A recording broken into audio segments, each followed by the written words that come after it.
Good morning, it's Dan and Lee in our Sunday class.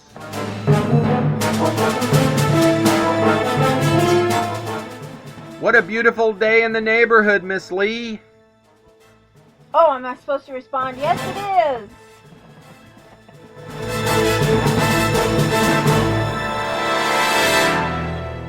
Do you want me to start that again? Okay, it's okay. When I look at you and I talk to you and it means yes. I'm still fighting a cold and I'm a little spacey. You're kind of today. spacey. Are you on meds?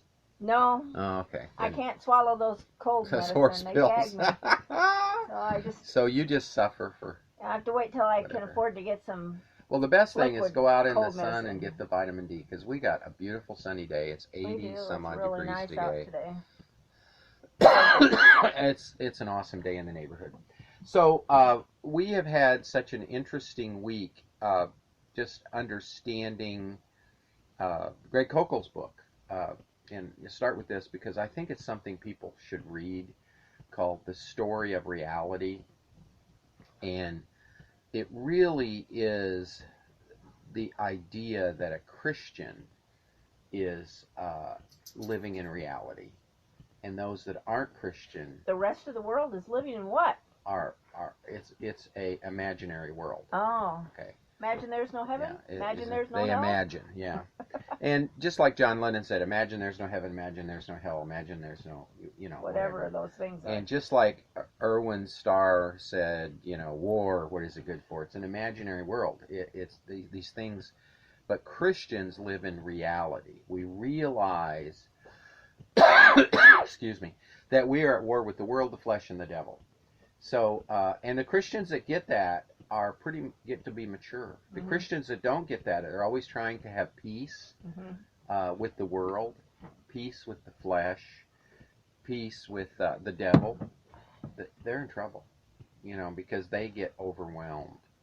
And it's a problem in Congress because you have some of them just want to have peace and get along.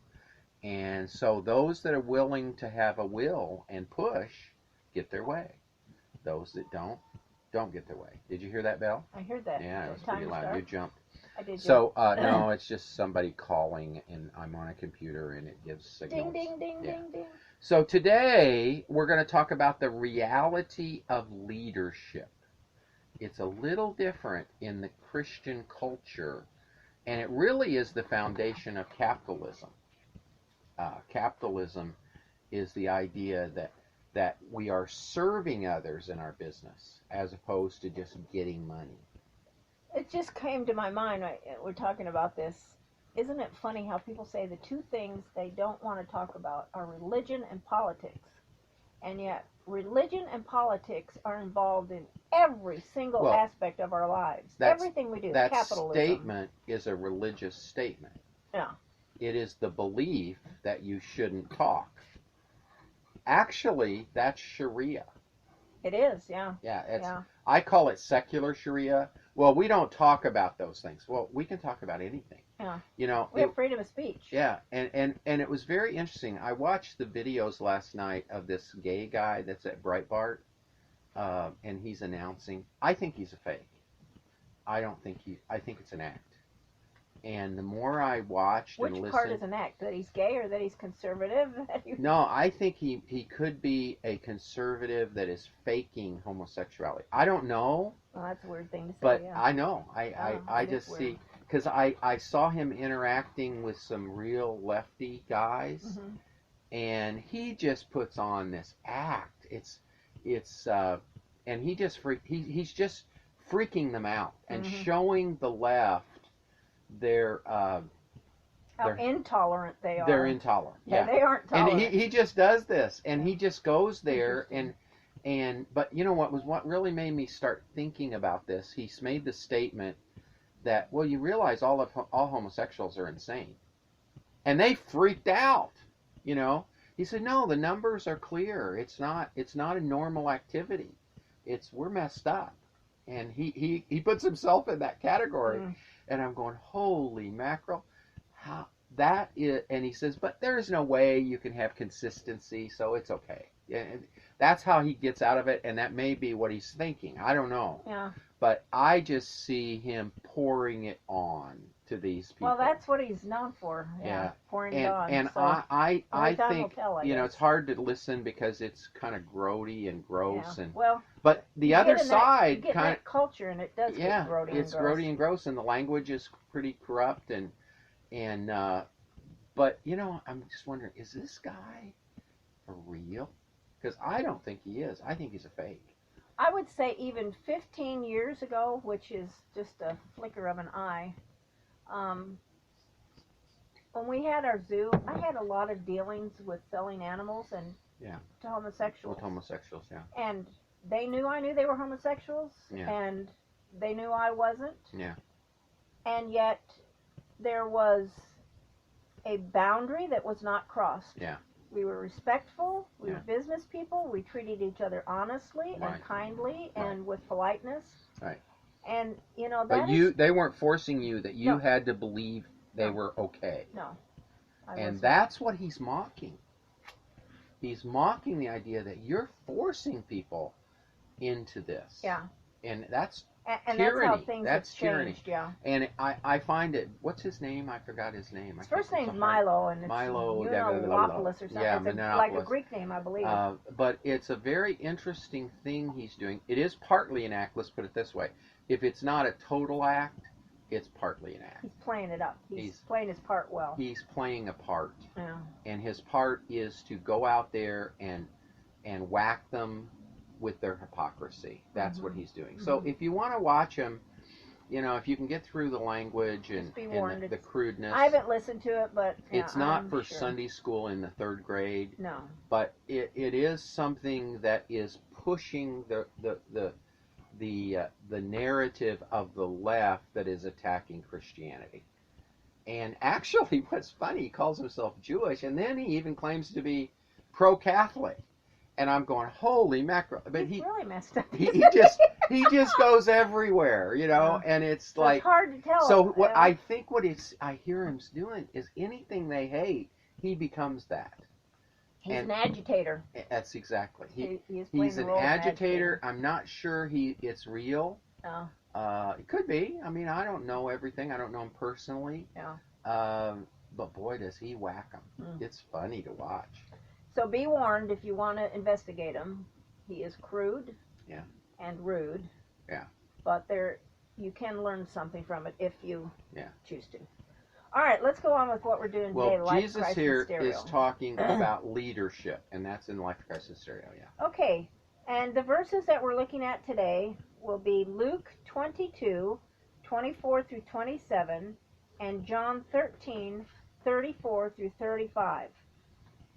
And this first sentences, it just made me kind of chuckle when I read it, because it's so today, even though this was 2,000 years ago. And there even arose a contention among them as to who of them was thought to be the greatest. Why were they even worried about this? Isn't that really true what happens in human institutions, though? Yeah. I mean, we've seen it over and over. Yeah. I don't want to name names, but it became a very serious problem in organizations we've run. And people wanting to assert authority. And I can't say I haven't been guilty of it sometimes when I've worked for others. It's one of the reasons I don't like to work for others, because I tend to want to assert authority. So if you have it all, you don't have to usurp it. You know, it's like funny. But here Jesus says, oh, wait a minute, if you're in authority, you have a different role than lording it over. And that's the key here.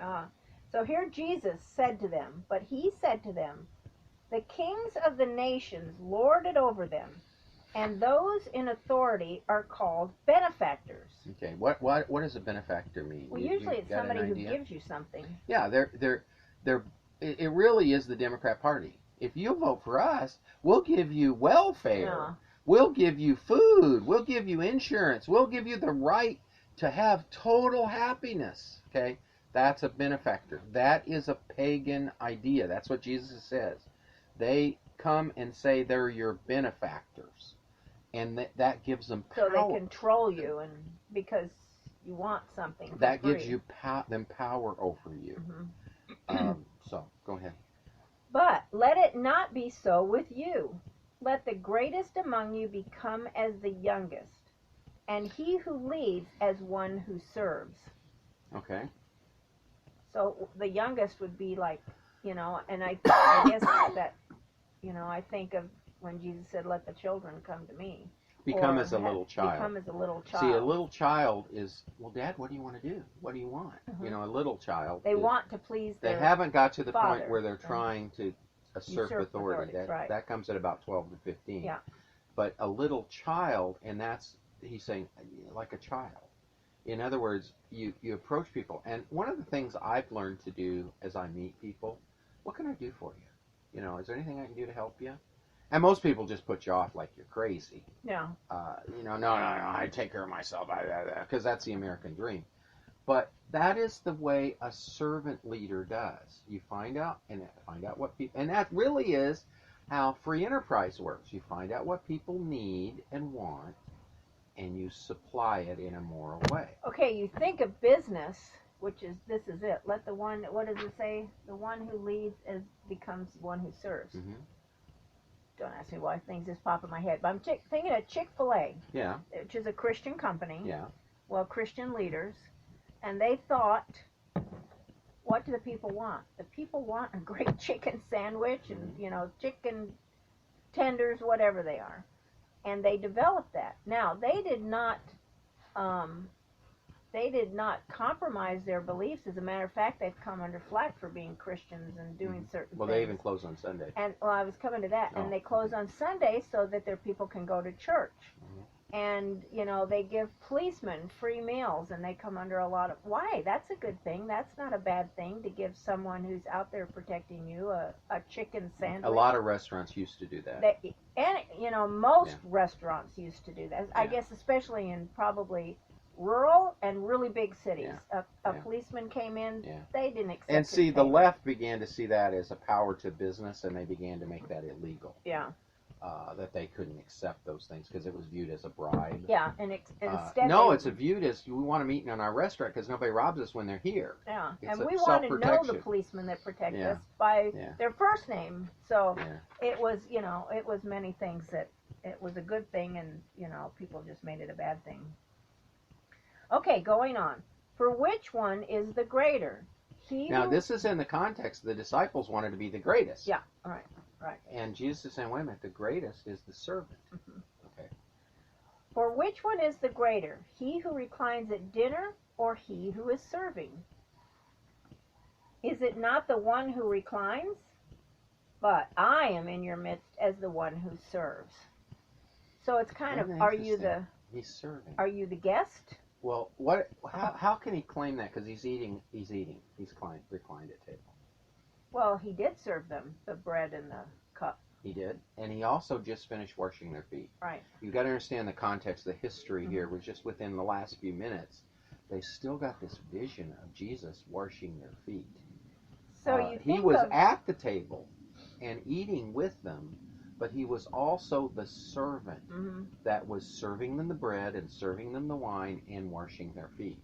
I think it's a problem many of us women have when we have dinner parties or people over, because, I don't have any maids or anything to do anything, so I have to do all the cooking and the cleaning and the chopping and the serving.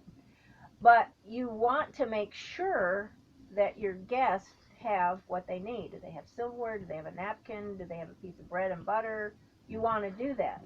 And yet, if you think about it, you've also prepared, a nice meal, you've set the table, done whatever you have, so shouldn't people be looking at you as, wow, you've done this? But aren't you the greatest? If you really have a true heart to be a leader who serves, then you not only want to prepare the meal and set the table, you want to serve it to people because you want to But you also want to enter into the fellowship. You just aren't in the kitchen coming and going. Right. And that's an art. I mean, it's a very hard thing to do at all. And I think, this sounds like a stupid thing, but I think this is really why people like great rooms. It is. Which means I think you're right. Your dining room, your living room, and your kitchen are all open to each other. Yeah. So you can cook and talk to your guests, and they can be on the couch or at the table. Well, you got to realize all through history, most of the time they just had one big room. Yeah. So you go to any historical villages and you visit the cottages. Or they had servants. If they had multiple rooms, they had servants. Yeah. Yeah. So, yeah, it's very important. So anyway, getting back to this, that was kind of way off the thing. No, it wasn't. Okay, but I am in the midst as the one who serves. A new commandment am I giving you, that you should love one another, just as I loved you. By this will all know that you are my disciples, if you have love toward one another. Now that is so key, because you got to put in the context what's just happening here in the upper room. Mm-hmm. They had this Passover this part meal. Of this old supper. In this Passover meal, normally the servants did all the work and they just had the meal. Okay. Well, Jesus participated in the serving. He served. He started by washing their feet. He washed their feet. That's something. It wasn't an abnormal thing because they had servants do that. Yeah, but it was kind of like the lowest thing to do. But he did it, and so he turned everything upside down, in the same way that the American concept of the individual being the sovereign that serves. That's really what the Declaration of Independence is all about.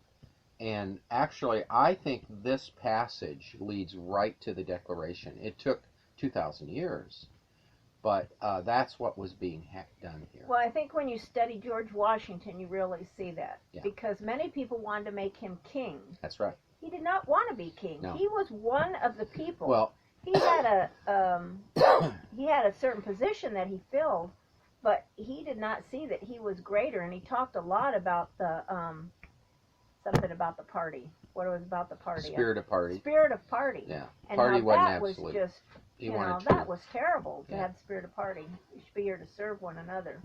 Yeah. Yeah.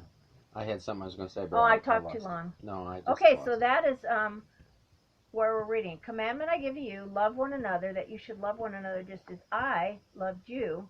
And by this, others will know that you're my disciples, because you have love toward each other. Yeah, it's that you serve each other and help each other, and doesn't mean there aren't leaders. Doesn't mean you don't have people with gifts of administration, or people that are good with the details, or people that are good at public speaking, people that are good with all kinds of purposes that are within anything. And I think we need to remember, some people are good at cooking the goose. Some people are good at cleaning the toilet. Those jobs, although they're so different, they're both Where's the toilet important. cleaners at? I want to find them. I don't know. We need them. It's me. Oh, okay. I do it all. Okay, you get it all to do it. Okay. So. But I think, this happens in families a lot, where the mom begins to feel like, all I do is change the baby's diapers. Yep. That is so important. That is such an important job. And it's not the same, but it's as the man going out and earning a wage, but it's equally as important. But it is a form of worship, so the family and the husband, wife, that's the core family, can be fruitful. Right. And multiply. Right. Because without those menial tasks, the big things cannot happen. And that's where Jesus is showing, wait a minute, to do the menial task is to serve. It's what we are. It's what a leader does. And it's just a good idea. It's just a radical, different culture than, say, Islam culture, where you have the mullahs who just can do anything they want to, or a king that can do anything he wants to. And they often treat their servants, their children, and their wives as if they were lower than dirt. Yeah. And that's not what this means. Okay, so are we done for this today? Yes, this was a short thing today. Okay.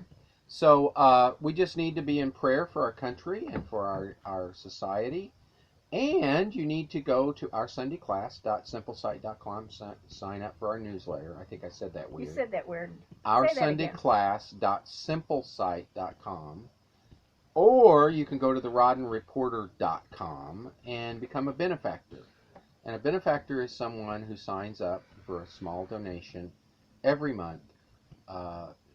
And small is down to $1. I mean, it just is a way that helps us get these podcasts out. So, Lee, been good. Talk to you next week. Well, actually, You'll talk to me you in about before 5 next minutes. week, but, I know.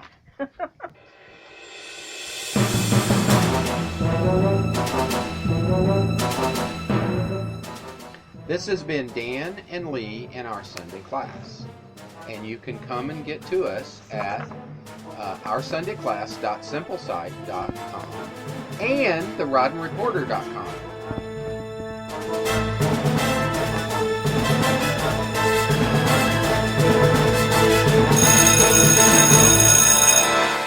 Class is over!